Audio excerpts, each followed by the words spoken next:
ऐसा कहा जाता है कि जब जय हिंद कहा जाता है उसका प्रत्युत्तर दुगनी ध्वनि के साथ मेरे कानों में आना चाहिए। आप सभी को मेरा जय हिंद। जय हिंद। मुझे कहा गया था कि यहाँ सिर्फ मुझे पुरस्कार प्राप्त होगा कहने के लिए नहीं कहा जाएगा, पर ये समय का सदुपयोग करने के लिए दीदी ने कहा, तो मेरे लिए ये सौभाग्य है कि मैं उन सभी विशेष बच्चों के लिए भी अपनी बातें बताऊं। और मैं दादा भाई साहब को बहुत मानती हूँ। मैं निरंतर उनके द्वारा किए गए पानी संग्रहण के कार्य को अपने पापा को भी दिखाती हूँ कि पापा वे मतलब लगे हुए हैं। एक अकेला व्यक्ति आगे बढ़ता है, आज कई सारे लोग उनके साथ जुड़ते जा रहे हैं। मतलब एक व्यक्ति आगे बढ़ता है फिर कारवां जुड़ता जाता है। जैसे आज मणिकर्णिका के लिए पहली बार शुरुआत की और अब धीरे धीरे अब तो हम कुछ ही जुड़े हैं, फिर कई सारे और लोग आपके साथ जुड़ते जाएंगे। तो मैं मेरा परिचय छोटा सा छूट गई थी। तो मेरा नाम मेघा परमार है। मैं सीहोर जिले में गांव है भोजनगर, वहाँ की हूँ। मेरे पापा खेती बाड़ी करते हैं और मैं गर्व से कहती हूँ कि मैं किसान की बेटी हूँ। और मेरा वर्ल्ड रिकॉर्ड है, मैं विश्व की पहली लड़की हूँ। इसी के साथ मैंने 2019 में माउंट एवरेस्ट को फतह किया था। उस समय मैं मध्य प्रदेश की पहली लड़की थी जिसने माउंट एवरेस्ट को फतह किया था। इसी के साथ मेरे 4 घंटे बाद ही हमारे छिंदवाड़ा की जो मेरी साथी आज मौजूद है, उन्होंने माउंट एवरेस्ट सबमिट किया था। मतलब 2 मध्य प्रदेश को 2 अचीवमेंट एक साथ प्राप्त हुए थे। फिर मैंने 5 महाद्वीप के हाईएस्ट माउंटेन सबमिट किए हैं। अफ्रीका महाद्वीप का highest mountain mount Kilimanjaro, Europe महाद्वीप का माउंट एल्ब्रस, ऑस्ट्रेलिया महाद्वीप का माउंट कोजियस्को, साउथ अमेरिका का माउंट अकांगुआ। और इस समय मैं पूरे मध्य प्रदेश की बेटी बचाओ बेटी पढ़ाओ अभियान की ब्रांड एम्बेसडर हूँ। Madhya Pradesh starch brand ambassador, Madhya Pradesh handloom के ब्रांड एम्बेसडर हूँ। और जो मेरा बढ़ा हुआ वजन आपको दिख रहा है उसकी बहुत बड़ी, क्योंकि लोग जज करते हैं यार ये मोटी लड़की माउंट एवरेस्ट चढ़ी है। तो मेरा वर्ल्ड रिकॉर्ड है, मैं विश्व की पहली डाइविंग मतलब माउंटेनिंग करने के साथ साथ 147 फीट नीचे टेक्निकल स्कूबा डाइविंग करने वाली पहली शख्स है। ये मेरा परिचय है। तो जब आप पानी के नीचे अंदर जाते हैं तो जैसे अंडे को यहाँ फोड़ेंगे तो वो मेल्ट हो जाएगा, पानी के अंदर फोड़ोगे तो वो येलो के ऊपर वाइट तैरता रहता है, क्योंकि प्रेशर इतना काम करता है। यदि आपने गाजी अटैक मूवी देखी होगी तो आपने देखा होगा सबमरीन में पनडुब्बी के कैसे नट बोल्ट निकलने लग जाते हैं। और वैसे ही हम जितना नीचे जाते हैं हमारी बॉडी वाइब्रेट करती है, गैसें नार्कोटिक हो जाती है, ऑक्सीजन हमारी बॉडी ऑब्जर्व कर लेती है, नाइट्रोजन हमारी बॉडी में बबल्स फॉर्म में चली जाती है। तो हम जब ऊपर आते हैं तो हमें तेज वॉक करना, तेज चलना या कुछ भी एग्जर्शन की चीज़ें नहीं करनी होती। 3 महीने पहले ही मेरा वर्ल्ड रिकॉर्ड कंप्लीट हुआ है, क्योंकि यदि आप करते हो तो ब्लड वो बबल हार्ट तक पहुंचा देता है और कार्डिया अरेस्ट हो जाता है। तो इस वजह से अभी मेरी जर्नी फिर से चल रही है। तो जो शायद और जब रुकना हो ना प्लीज़ दीदी आपको तो बता दीजिएगा। ओके, सो जर्नी शुरू होती है ग्राम भोजनगर से, जहाँ की मैं हूँ। मेरा परिवेश जो है, हमारे यहाँ हम लोग जब 2-3 साल के होते हैं तो हमारे यहाँ सगाई हो जाती है। हमारे यहाँ जैसे मधु चाची यहाँ पर बैठी है मेरे साथ, जो पटवारी चाची आए हैं और हम सब उसी परिवेश से आते हैं। तो हमारे यहाँ रिंग सेरेमनी नहीं होती है, हमारे यहाँ नारियल यहाँ से यहाँ कर दिया जाता है और हम लोगों के यहाँ इंगेजमेंट हो जाती है। हम लोगों के यहाँ के एरिया की अधिकतर बच्चियाँ आपको 12th पास मिलेंगी, क्योंकि हमारे यहाँ जात का सम्मेलन और सरकारी सम्मेलन होता है जिसमें वो 12वीं की मार्कशीट काम आती है कि ऑफिशियली रूप सम्मेलन में कि हाँ ये बालिग है। तो अधिकतर यदि आप देखेंगे मेरे आसपास के एरिया की सभी बच्चियाँ 12वीं पास आपको मिलती हैं। मेरी आगे की परवरिश जो मेरी पढ़ाई है वो मेरे मामा साहब के घर पे हुई थी। और जब आप दूसरों के घर पे रहते हैं तो आपको फ्रिज में से टमाटर लेने से पहले भी सोचना पड़ता है ले या नहीं ले। जब मैं 12वीं पास करके वापस अपने गाँव आई थी भोजनगर, तो हमारे यहाँ ये होता है कि तुरंत जैसे 12वीं पास हो गई तो सबकी लगन निकलने लग जाती है। तो वैसी तैयारी हमारे घर भी शुरू हो गई थी, पर आपको नहीं पता होता कि किस रूप में आपको प्लेटफॉर्म मिलता है। मेरा प्लेटफॉर्म ऐसे मिला था कि मेरे भाई पढ़ने के लिए सीहोर गए थे और वो भाग भाग के वापस गांव आते थे। तो मेरे बड़े पापा ने डिसाइड किया कि ऐसे तो छोरा पढ़ नहीं पाएगा। तो उनका रीज़न ये था कि उनको बाई के हाथों का खाना पसंद नहीं आता था, क्योंकि टिफ़िन भी उनको पसंद नहीं आता था, बाई के हाथों का खाना पसंद नहीं आता था। डिसाइड हुआ कि मेघा को अपन सीहोर भेजते हैं, छोड़ी हमको कॉलेज, गर्ल्स कॉलेज, कोई टेंशन भी नहीं रहेगी, ये भी पढ़ लेंगे और वो भी पढ़ लेंगी। इस तरह से मेरे जीवन का पहला प्लेटफॉर्म गवर्नमेंट गर्ल्स कॉलेज से मुझे प्राप्त हुआ मिला था। मतलब तो आपका अवसर किसी भी रूप में मिल सकते हैं, आप उसे बस देखिए आपके आसपास की कब स्टेप बाय स्टेप चीज़ें बनती हैं और आपको समझ में भी नहीं आता है। जब मैं गवर्नमेंट गर्ल्स कॉलेज में आई थी तो हमारा जो मकान था वो 2री मंजिला पे था, और जो मेरा ऊपर वाले ने जाने जाने वर्कआउट शुरू कर दिया था वो ये था कि हमें सुबह सुबह मेरा भाई तो स्कूल जाता था तो 14-15 कुप्पे हेडपम्प से पानी भरना होता था। और जैसे आप कृति फॉर्चून के खाली पीपे समझते होंगे, उसी में पानी भर के ऊपर लेके जाना होता था 10-12 कुप्पे, क्योंकि नहाना भी है, फ्रेश भी होना है, सब कुछ करना है। तो मैं उस समय सोचती थी कि मेरे को ही सुबह सुबह क्यों करना पड़ता है, क्योंकि पैर बहुत दर्द करते थे। फटाफट बर्मा चलाओ, हेडपम्प चलाओ, फिर दूसरी मंजिला पे लेके जाओ।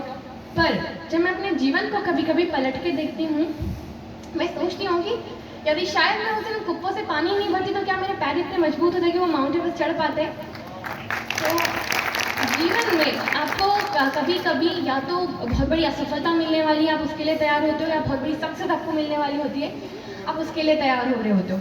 बाद में मुझे नहीं पता था कि माउंट एवरेस्ट क्या, माउंटेनरिंग क्या बला है। बस मैं एनएसएस की वॉलंटियर के रूप में 2 गाँव को मैंने एलईडी युक्त किया था, तभी मैं ये सामाजिक कार्यों से जुड़ी थी। फिर मुझे मालदीव में इंडिया को रिप्रेजेंट करने के लिए भेजा था। जब आप दूसरे देश में जाते हैं तब आपको पता चलता है कि आप एक नॉर्मल इंसान, या आपका नाम से भी कोई नहीं जानता है, वहाँ आप होते हो एक भारतीय नागरिक। तो यहाँ आप बिल्कुल नालायक होकर जैसी हरकतें कर सकते हैं, पर राज्य के बाहर या देश के बाहर जाएं तो बिल्कुल इस तरह के आपके क्रियाकलाप रखें कि जिससे आपके देश का नाम आपके नाम के साथ गर्व से कहा जाए कि ये भारतीय नागरिक है। तो जब मैं मालदीव की तो मेरे लिए बिल्कुल अलग अनुभव था। मेरे साथ मिस इंडिया, रणजी ट्रॉफी के कैप्टन, निफ्ट के टॉपर, आईआईटी के टॉपर, डायरेक्टर, ये सब गए थे, और हमें वो 2 जोड़ सलवार सूट और ऐसे लेकर मैं गई थी। और मैं जब हेलीकॉप्टर में पहली बार बैठी थी तो मेरा मन में बड़ी जिज्ञासा थी कि मेरे को वॉशरूम देखना है हेलीकॉप्टर का, क्योंकि हमारे गाँव में ऐसा बोलते हैं कि जब भी हेलीकॉप्टर निकले कोई भी मुँह मत खुला किया करो। तो आप समझ सकते हैं गांव के बच्चे की जिज्ञासा। मेरे को देखना था कि एरोप्लेन का वॉशरूम कैसा होता है। फिर जब हम मालदीव में उतरे, वहाँ के राजदूत हमें लेने के लिए आए, वहाँ के राष्ट्रपति के साथ हमारा डिनर हुआ, तो मेरे लिए अलग अनुभव था। जब पहली बार खुद के लिए कॉन्फिडेंस पैदा हुआ था कि नहीं, मेरे को कुछ तो करना है, और समझ नहीं आता क्या करना है। जब मैं वापस आई तो पापा ने मुझे फिर 1 साल दिया था MSW के साथ साथ कि हाँ, तो कुछ बेटा थारे 1 साल दे रही हो, थारे जो करना है तो वो करते ही लीजिए। उस दरमियान मैं छोटी छोटी जगह पे काम करती थी। मैंने 2,500 की नौकरी करी एक जगह पे, फिर एक जगह 3,000 की नौकरी करी। मैं बरकुतुल्ला यूनिवर्सिटी से MSW करती थी उस समय, तो मैं रंग महल से बरकुतुल्ला पैदल चली जाती थी 2.5 घंटे में। इतना पैदल चलती थी कि सलवार कई बार तो छन जाती थी, बस कुर्ते की वजह से ढका रहता था, आप ये समझ सकते हैं। और अब जर्नी शुरू होती है। अब ये था कुछ तो करना है, पर समझ नहीं आता कि क्या करना है। तो मैंने पहली बार अखबार में पढ़ा था कि मध्य प्रदेश के 2 लड़कों ने माउंट एवरेस्ट सबमिट किया। तो पहली बार क्लिक हुआ कि मध्य प्रदेश के लड़के ने क्या, किसी लड़की ने नहीं किया, तो वो लड़की मैं क्यों नहीं हो सकती। बछेंद्री पाल मैम ने 32 साल पहले क्लाइम किया है, और आपके पास भी 2 हाथ पैर है, उनके पास भी 2 हाथ पैर है। जब आपके मन में ये चीज़ आ जाती है तो आप कुछ भी कर सकते हो। फिर हमारे डीके नगर स्टेडियम के कोच साहब हैं जलद चतुर्वेदी सर, मैंने उनसे जानकारी ली। फिर लोग आपको गाइड भी करते हैं, मिस गाइड भी करते हैं, सब तरह के लोग आपको मिलते हैं जब आपके अंदर कुछ करने की चीज़ होती है। तो वहाँ से मेरी अब जर्नी शुरू होती है। मेरे को पता चला था कि माउंट एवरेस्ट के लिए 25 लाख रुपए की राशि लगती है। इससे पहले एनसीसी के साथ माउंट लद्दाख ही सबमिट किया था, फिर बेसिक कोर्स किया था, फिर एडवांस कोर्स में मेरे को B ग्रेड आया था, बट मैंने कोर्स कंप्लीट किया था। फिर आने के बाद मुझे ये था कि 25 लाख, जिसने 25,000 रुपये हाथ में नहीं देखे तो 25 लाख रुपए बहुत बड़ी राशि होती है। तो ऐसे कोई से द्वार नहीं बचे थे जहाँ मतलब ये नहीं कहा था कि मुझे स्पॉन्सरशिप चाहिए। वल्लभ भवन की सीढ़ियाँ 100 बार चढ़ चुकी थी मैं उस समय। हर जगह ऐसी कोई जगह नहीं बची थी, और आपकी मार्केटिंग कोई नहीं कर सकता आपके अलावा। तो मैं शुरू अपन तो गाँव के धुर गाँव के होते तो क्या करेंगे, दिमाग में जैसे ख्याल आते वैसे क्या था कि मैंने क्या किया था, अखबार का बंडल निकाला था। और मैंने देखा था कि अखबार के प्रथम पृष्ठ पे जो भी इश्तिहार दे रहा है, मतलब उसको मार्केटिंग चाहिए। तो मैंने ऐसे 550 लोगों के नंबर निकाले थे, और मैं उनको फ़ोन करके बोलती थी, जैसे सर बैठे हैं, मैं उनसे कहूँगी कि आपसे सुल्तान मूवी देखी है, तो कुछ लोग बोलते थे हाँ देखिए। तो फिर मैं उनको बोलती थी जैसे सुल्तान मूवी में वो कुकर वाला फेमस हो जाता है ना, आप मेरे को स्पॉन्सर करोगे, मैं मध्य प्रदेश की पहली लड़की बन जाऊँगी, आप मेरे साथ फेमस हो जाओगे। तो ये चीज़ क्लियर थी कि लोग हाँ करेंगे या ना करेंगे। ना करने वाले लोगों के लिए मेरे को कभी गिला नहीं था, क्योंकि वो उनकी परिस्थिति है।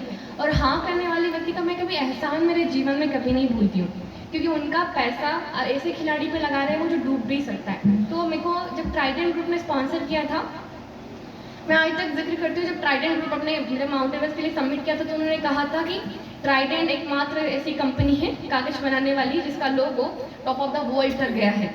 तो वो मेरे लिए बहुत कीमती है कि ऐसी कंपनी ने मुझ पर भरोसा किया, जिसका जिक्र करना मैं कहीं नहीं भूलती हूँ। मैं जब ट्रेनिंग करने लगी अब, और ट्रेनिंग करने के बाद 2018 में मुझे वापस स्पॉन्सरशिप मिली और मैं माउंट एवरेस्ट के लिए गई। अब आते हैं पहाड़ के चैलेंजेस। हमारा एक्सपीडिशन 2 महीने का होता है, हमारे 4 कैंप होते हैं। 5,345 मीटर पे हमारा बेस कैंप और काला पत्थर होता है। आपका हार्ट बीट जैसे 10 मंजिला इमारत को चढ़ने में पंप करता है, वैसे ही आप जब बेस कैंप पहुँचते हो तब आपका हार्ट वैसे ही पंप करता है। बेस कैंप के बाद अब असली चढ़ाई शुरू होती है। हमारे जो जूते होते हैं वो दोनों मिला के 2-2 किलो के होते हैं। हमारा जो बैग होता है वो बहुत भारी होता है। हमारे पैरों के नीचे क्रैम्पन लगे होते हैं जो बर्फ़ में चलने में हमारी मदद करते हैं। हम हमेशा क्लाइंबिंग रात को करते हैं क्योंकि उस समय स्नो हार्ड होती है, वरना एवलांच आने के चांसेस बहुत ज़्यादा बढ़ जाते हैं। हमारी क्लाइंबिंग का टाइमिंग हमेशा 12 घंटे, 10 घंटे, इससे ज़्यादा भी हो सकता है। तो हम लोग बेस कैंप में कुछ दिन रहते हैं और उसके बाद हम हमारे एक्लिमेटाइजेशन पीरियड के लिए निकलते हैं। सो आप यहाँ पे आपका डाइजेशन सिस्टम प्रॉपर काम करता है। माउंटेन पे आपका डाइजेशन सिस्टम काम नहीं करता। आप नीचे ही से केवल दाल भात थोड़ा पचा सकते हैं। इसके बाद आपकी बॉडी सूप या जो नॉर्मल फूड होता है उसी को पचा पाती है, क्योंकि बाकी का ऑक्सीजन वो आपके शरीर को दे देती है। अब हमारी क्लाइंबिंग शुरू होती है। हम टीम जब बेस कैंप पहुँचते तब तो बहुत सारे लोग होते हैं हमारे पास, जैसे पोलैंड के व्यक्ति होंगे, इटली के होंगे, अलग अलग क्लाइंबर आते हैं और एक ही टेंट में डाइनिंग टेबल के टाइम सब साथ रहते हैं। और बाद में जब हम चढ़ाई करते हैं तब हम और हमारा शेरपा हमारे साथ होता है, बाकी उसके अलावा कोई नहीं होता। शेरपा मतलब नेपाली दाई, जो आपसे आगे चलता है, जो आपको रास्ता दिखाता है, आप उसको फॉलो करते हो, वो हमारे गाइड होते हैं। पर शेरपा असली माउंटेन हीरो होते हैं, मैं इनको बहुत मानती हूँ। मेरे जीवन को बचाने में मेरे शेरपा दाई का हाथ है, क्योंकि लोग तो कैंप 4 में भी मरने के लिए छोड़ आए थे। यदि वो नहीं होते तो शायद मैं आज जिंदा नहीं बचती। तो मैं अपने शेरपा दाई को कभी नहीं भूलती हूँ। सो अब चढ़ाई शुरू होती है। कैंप 1 मतलब 6100 मीटर की हाइट होती है। हम हमेशा रात को क्लाइंबिंग करते हैं 12 से 13 घंटे।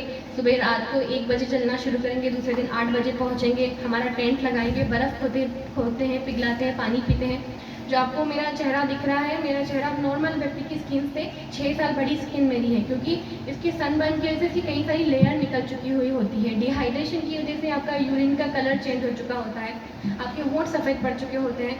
हमको रात को मजबूरी में कैंप 1 मतलब मजबूरी क्या, एक्लिमेटाइजेशन के लिए हमको रुकना पड़ता है। पर वो हेडेक आपका ज़िंदगी का सबसे खतरनाक हेडेक होता है। जब आपके दिमाग के पास ऑक्सीजन नहीं पहुंचती है तो सपने आने भी बंद हो जाते हैं और नींद आना भी बंद हो जाती है। तो रात एक तो ठंड बहुत बढ़ती जाती है, तो जैसे तैसे सब बैठते हैं कैंप 1 में, फिर वापस आते हैं, फिर अगले रोटेशन के लिए 2 दिन 3 दिन का वेट करते हैं, फिर कैंप 1 जाते हैं, कैंप 2 जाते हैं 6500 मीटर। अधिकतर कैंप 2 तक जब लोगों की तबीयत खराब होना शुरू हो जाती है, जिनको प्रॉपर एक्लिमेटाइजेशन नहीं होता, उनको नीचे भेज दिया जाता है। कैंप 1 कुंभू ग्लेशियर तक पहुंचने के लिए आपको बर्फ़ के बड़े बड़े लेडर पार करने पड़ते हैं, जो निशान नुमा होते हैं, वो जैसे इस तरह से हिलता रहता है और आपको 2 रोप लगी होती है आपके अगल बगल, और वहाँ पैर कप आते हैं, क्योंकि अधिकतर लोगों को क्रवास में गिरने के बाद निकाल तो लिया जाता है पर उनकी हाइपोथर्मिया की वजह से डेथ हो जाती है। कैंप 1 और कैंप 2 के बाद कैंप 2 आपको दिख रहा होता है, पर जिगजैग रास्ता ऐसा होता है कि वहाँ तक पहुँचने में आपका जो आपने महसूस किया होगा, जब कठिन समय आता है तो आपके 2 दिमाग काम करते हैं। एक आपका पॉजिटिव दिमाग बोलता है धीरे धीरे चलो, और आपका नेगेटिव दिमाग आपको सारी परेशानियाँ याद दिला देता है, यहाँ दर्द हो रहा है, वहाँ दर्द हो रहा है। सो कैंप 2 पहुँचने के बाद